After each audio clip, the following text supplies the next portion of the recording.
안녕하세요. 오늘 여러분과 함께 구글 딥마인드의 새로운 로봇 AI, 바로 제미니 로보틱스 온 디바이스에 대해 좀 깊게 파헤쳐 보려고 합니다. 네, 이게 이름 그대로 로봇 자체에서, 그러니까 로봇 내부에서 직접 돌아가는 AI라는 게 핵심인데요. 맞아요.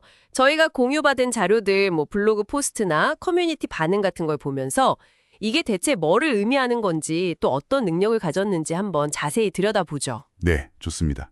바로 시작해볼까요? 그럼 제미니 로보틱스 온 디바이스, 이게 구체적으로 뭔가요? 기존 모델하고는 어떻게 다른 건지 좀 설명해 주시죠.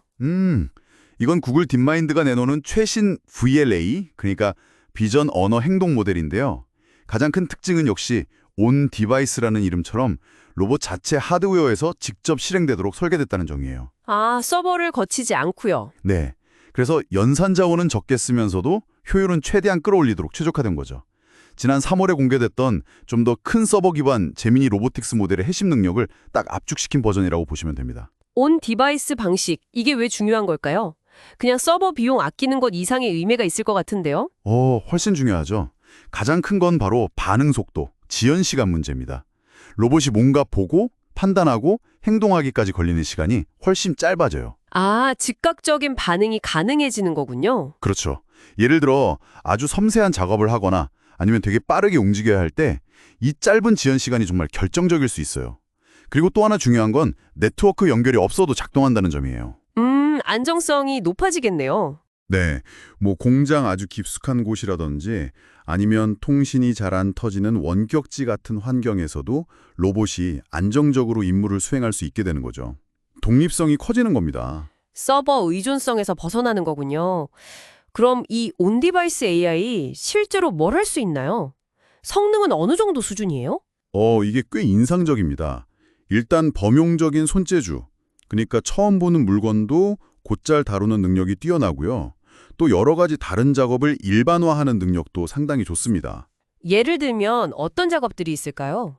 자료에 나온 걸 보면 가방 지퍼를 스르륵 열거나 옷을 개는 그런 일상적인 동작부터요. 좀 더 섬세하게는 카드덱에서 특정 카드를 쏙 뽑아내거나 샐러드 드레싱 병뚜껑 따는 거, 이런 것도 가능하고요. 심지어는 산업 현장에서 쓰이는 벨트 조립 같은 꽤 정밀해 보이는 작업 시연도 있었어요. 와, 생각보다 다양하네요. 그리고 중요한 건 이걸 그냥 로봇이 알아서 하는 게 아니라 사람이 자연어, 그러니까 말로 지시를 내리면 그걸 이해하고 수행한다는 점이죠. 사람 말을 알아듣고 바로 실행한다니 이건 정말 활용 범위가 넓겠는데요. 특히 제가 듣기로는 새로운 작업에 대한 적응력이 아주 뛰어나다고 하던데요. 네, 맞습니다. 사실 이 부분이 이번 발표에서 정말 흥미로운 지점 중 하나인데 구글이 이걸 최초로 미세 조정, 그러니까 파인 튜닝이 가능하도록 공개한 VLA 모델이라는 점이에요. 파인 튜닝이 가능하다는 게 어떤 의미죠? 그러니까 단 50개에서 100개 정도의 시연 데이터만 있으면 된다는 거예요. 사람이 몇 번 이렇게 하는 거야 하고 보여주기만 해도 로봇이 완전히 새로운 작업을 꽤 빠르게 배울 수 있다는 뜻입니다. 50번에서 100번이요? 와, 그 정도면 정말 학습 속도가 엄청난 거네요? 네, 이건 단순히 기능 하나 추가하는 수준이 아니라 로봇의 학습 방식 자체를 바꾸는 그런 잠재력이 있는 거죠. 그럼 이건 특정 로봇에만 쓸 수 있는 기술은 아닌 건가요? 그것도 중요한 포인트인데요. 아닙니다. 예를 들어서 알로하라는 주로 연구에 쓰이는 로봇 팔로 학습시킨 모델이 있잖아요. 이걸 프랑카 FR3 같은 다른 형태의 양팔 로봇이나 심지어 앱트로닉의 아폴로 같은 완전한 휴머노이드 로봇에도 약간의 추가 학습만 거치면 적용할 수 있다는 겁니다. 오, 로봇 하드웨어 형태에 크게 구애받지 않는군요. 그렇죠. 범용성이 상당히 높다고 볼 수 있습니다. 야, 이거 개발자 입장에서는 정말 탐나는 기술이겠는데요. 그럼 이걸 직접 써보려면 어떻게 해야 하나요? 필요한 하드웨어나 이런 건 없고요? 구글이 이번에 제미니 로보틱스 SDK, 그러니까 소프트웨어 개발 키트도 같이 공개했어요. 이걸 이용하면 뮤조코라는 물리 시뮬레이터 환경에서 모델을 테스트해보거나 아니면 실제 로봇에 적용해볼 수도 있습니다. 아, 그럼 바로 다운받아서 쓸 수 있는 건가요? 아니요, 그건 아니고요. 현재로서는 신뢰할 수 있는 테스터 프로그램에 신청해서 선정이 되어야 접근 권한을 받을 수 있어요. 그렇군요. 하드웨어 사양은 어느 정도 필요할까요? 커뮤니티에서 나온 이야기들을 보면 최소 엔비디아, 제슨 올인 칩, 그중에서도 램 8기가 이상 모델 정도는 필요한 것 같고요. 좀 더 고사양인 일반 소비자용 그래픽카드, 뭐 예를 들면 4090 같은 데서도 돌릴 수 있다는 언급도 있었습니다. 접근성이 아주 막힌 건 아니지만 그래도 아직은 좀 제한적이군요. 근데 이렇게 강력한 AI 로봇 기술이라면 역시 안전 문제가 가장 신경 쓸 수밖에 없을 것 같아요. 구글은 이 부분에 대해서 어떻게 대비하고 있나요? 네, 구글도 그 부분을 굉장히 강조하고 있습니다. 자신들의 AI 원칙을 철저히 따라서 개발했고 여러 단계의 안전장치를 마련했다고 하는데요. 예를 들면 로봇이 위험하다고 판단되는 명령은 스스로 이해하고 거르도록 하는 그런 의미론적 안전 기능이 있고요. 또 벽이나 사람에 부딪히지 않도록 하는 물리적 안전 기능도 당연히 포함되어 있습니다. 기본적인 충돌 방지 같은 거군요. 네. 그리고 로봇의 힘이나 속도를 제어하는 기본적인 안전 컨트롤러도 있고요. 자체적으로 만든 안전성 평가 기준, 시멘틱 세이프티 벤치마크라는 걸 통과해야 하고 외부 전문가들이 취약점을 찾는 레드팀 활동이나 내부 전담팀 검토까지 거친다고 합니다. 상당히 여러 겹으로 안전망을 치려고 노력은 했네요. 하지만 이런 기술 발표에 대해서 커뮤니티 반응은 또 다를 수 있잖아요. 좀 다른 시각이나 우려는 없었나요? 물론이죠.